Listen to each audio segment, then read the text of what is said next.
Hey, how you doing, folks? Okay, just seen another tweet from a lady called Lisa Nandy. Got my notes here. She is the Shadow Foreign Secretary for the Labour Party here in the UK, and she's calling for children here in the UK to be vaccinated. Okay, let's just have a little think about that. They're talking about here in the UK vaccinating children from the age of 12 to 15. A lot of talk about it in the UK press, a lot of talk on the TV, in the newspapers, in the media, blah, blah, blah. So, let's just have one little look at that in terms of one scenario. Yeah. You've got a 12, 13, 14, 15-year-old boy and girl. School says to you, we'd like to vaccinate your child. Parents of said child say, nah, don't think so, not happening, not for my child. School then asks the child, do you wish to be vaccinated like all of your friends either are or are going to be? And what does the child say? Child, sure, no problem.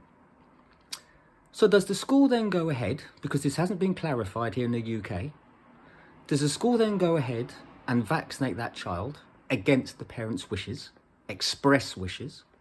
1.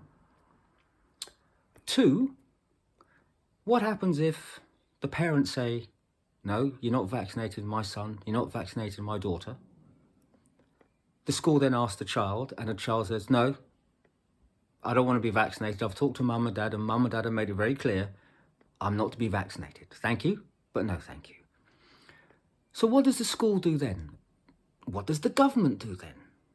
Does the government give the school, the headmaster, the headmistress, the power to say to that unvaccinated child, you cannot now come to school because 90% of the other kids have been vaccinated, and we can't have 10% of the children who have not been vaccinated running around, mingling, socialising with the 90% that have.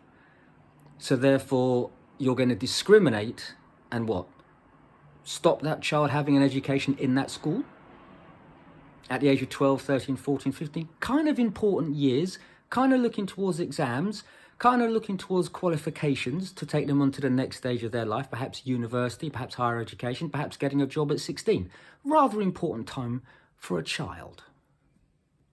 Or, second option, and this is for you headmasters and headmistresses, all that power.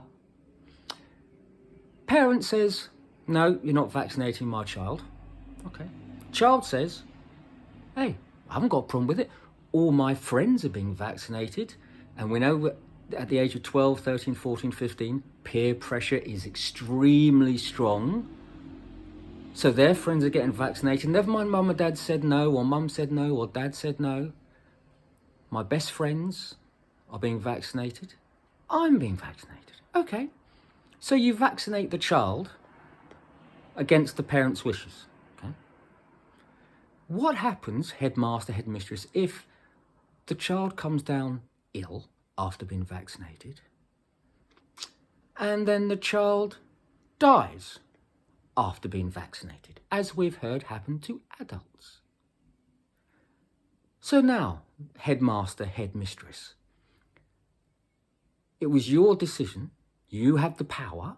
You made this happen. You vaccinated the child against the parents' express wishes. The child has now died.